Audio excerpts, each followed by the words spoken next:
Hello everyone, welcome back to the kitchen table after a rather manic week of, back-to-back rumours, product information leaks, new firmware, fixes for the new firmware. It's been a nice quiet few days. But in that nice quiet few days I've been asked a question a fair amount, and it's a question that is actually the one that I get asked the most. And that question is, which is best, Vision Plus, Phantom 2? What should I buy? Should I change from one to the other? And that kind of thing. And it's a bit of a tough question, so it probably needs some thought. And as ever on the kitchen table, we like to have a beverage to help us with these things. And this evening's is going to be this rather nice Merlot from California, Highway 99, which has this marvellous label which features some sort of bird of prey, which I'm sure my American viewers will be able to tell me what it is, attacking a classic vehicle for no apparent reason. But we'll just say cheers. A nice spicy Merlot. So yes, what should you buy, the Vision Plus or the Phantom 2? It's nearly Christmas, DJI have reduced the prices. I'm getting asked this more than ever before, but it's still the number one question that I get asked. And to be honest, it's a really difficult question to answer because a lot of it depends on what you want and is really subjective. And I've kind of tried recording this video about 7 times so far, and it's just all kind of got a bit mad because you can talk about a good thing here and then there's a good thing here. So what I thought I'd do is I thought I'd actually spin this around, and I haven't seen anybody talk about what they don't like about these, and that might help some of you make a decision. So what I'm going to do is tell you what I don't like about the Vision Plus that I have and what I don't like about the Phantom 2, rather than just reel off all the great things, because I think that might be where it's kind of a bit confusing, because if you reel them off all the good side, well, where's the differentiators? So let's talk negative, shall we? So let's start with the Vision Plus. What don't I like about it? I don't like about the Vision Plus the fact that the whole kind of control and first-person view and everything else, all that system is completely proprietary to DJI. It uses 5.8 gigahertz for control. Nobody else in the industry does that at the moment, and it uses 2.4 gigahertz. In fact, Wi-Fi 2.4 gigahertz to send you back what the camera's seeing and to also control the camera up here. That means you're tied into DJI's system. So you can only use the app that DJI provided and the feature set that's on that app. There's no modification. There's no SDK out there to say, use our basic app and tweak it and add bits and pieces. No, you're kind of stuck with what they give you. So I don't like that. It means that if DJI decide that they're going to remove a feature from the app or add one that I don't want, I've got to go with it. The other thing I don't like about it is that this camera and gimbal unit is one piece. It's kind of, that gear there, that's it. If you break just one part of it, there is nothing that is user replaceable in this. Some people have just been tearing these little fine ribbon cables. That is currently not available as a consumer replaceable part. So that means you have to get the whole thing repaired, or if you're out of warranty and ain't worth it, you have to buy a whole new gimbal and camera unit. That's expensive. And the gimbal's fragile. There have been lots and lots and lots of reports of people having a relatively minor prang and bits of this have separated, and it's just, there's a trade-off, guys, between the long flight times and therefore having to have quite spindly construction. The only thing that you can see there, the only thing there that's holding it in is that bit there. You've got really fine ribbon cables that are prone to a bit of stretch and snap. So I don't like that. I don't like the fact that I'm stuck with DJI's choice of lens and sensor. I can't upgrade that if I wanted to. I can't really do anything about it. So if I don't like something about that, tough. I have to accept it, and that's it.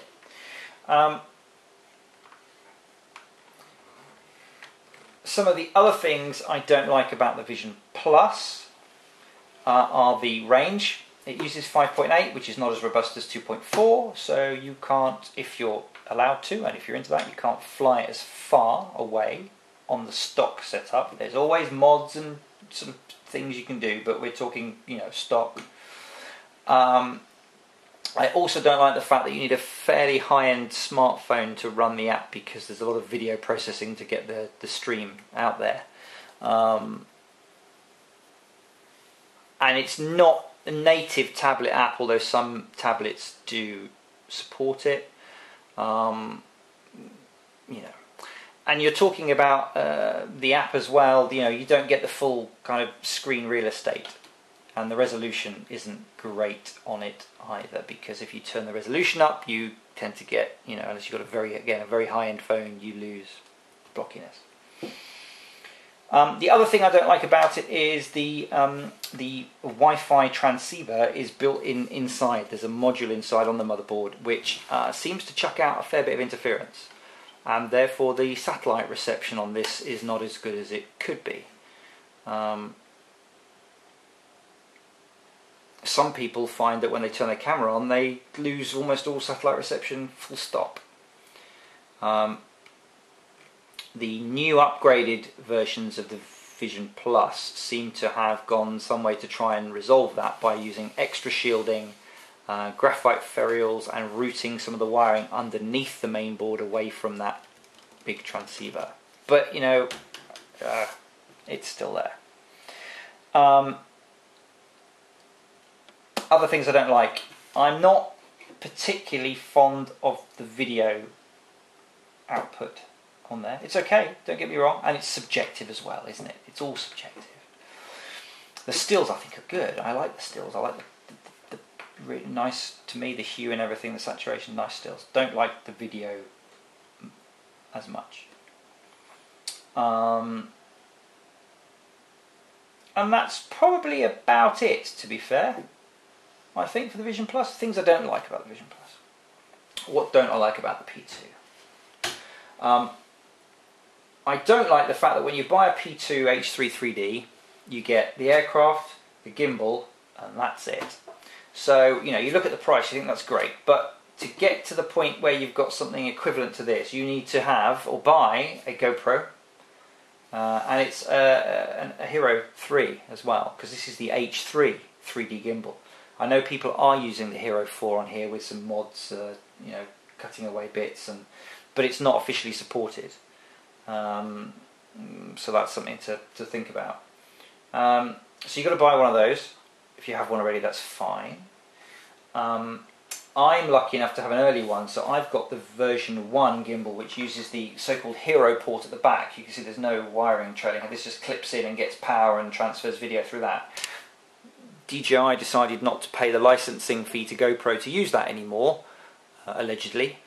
So I don't like the fact that all subsequent gimbals that you would buy have a cable that runs in from the USB socket here that runs out, and that's just an element of something that could go wrong and break. So I don't like that.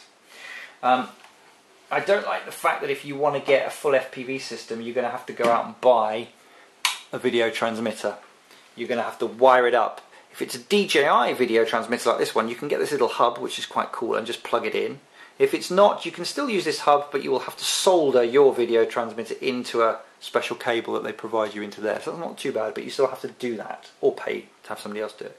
If you want the telemetry, the on-screen display, which shows you your battery percentage left and where home is and what direction you're flying and the speed and the height, you're going to have to buy one of those and add it on.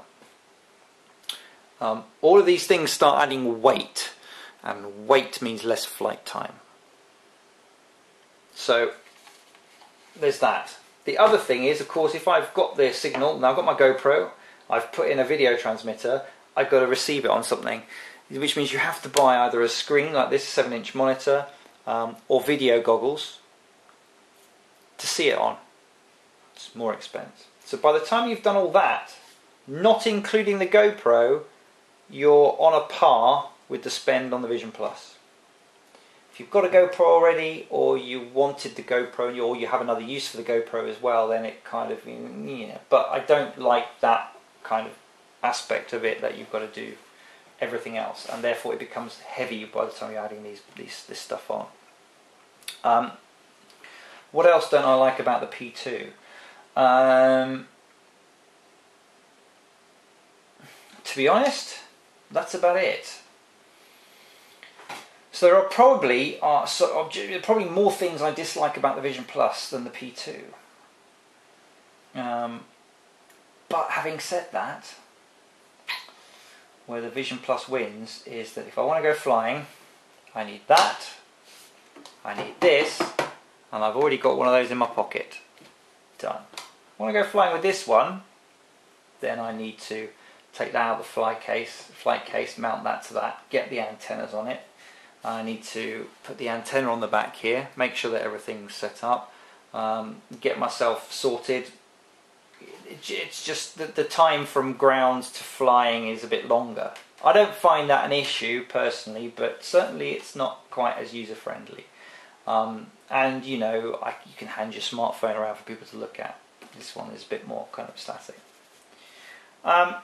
So that's just some thoughts. This is not exhaustive, there is lots, but I just realised that actually it was pointless me giving you a list of things I like about both of them, because that doesn't help you to differentiate. So I thought I'd just point out some of the things that I don't like. Having said that, do I regret buying either of them? Not at all. Do I like both of them? Yes, I do. If I had to choose, which one would I keep?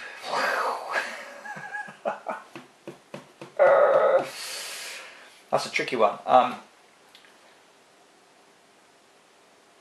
I would probably go for the P2, only because I can upgrade the GoPro if I want to. I could repurpose all of this, because it's standard 5.8 gigahertz stuff. I could repurpose the video transmitter, the screen, and use it with one of my other aircraft if I wanted to, say on the 450. And then could start again with this one. So for flexibility in terms of that side of things, I'd probably want to keep this one. If I hadn't got this one already, I'd be very, very happy to keep that one. So there you go. That's just some thoughts to, and you can see now why it's so subjective, really. That's why I thought maybe I'd start to tell you what I didn't like rather than what I did, because doing that was getting nowhere. But anyway, I hope those of you who are in the market for one of these have found that interesting, some food for thought. And yeah, it's a tough choice, but I hope you make one that you're happy with. And if you are kind of just, umming and erring about making the leap to either of these things, can I recommend it? It's a great hobby. It's fantastic fun, and you can get into it as deep as you want. But be careful, it's addictive. I started with one, and now I have 4, so they grow on you. Many thanks indeed, and I'll see you again soon back on the kitchen table. Till then, cheers.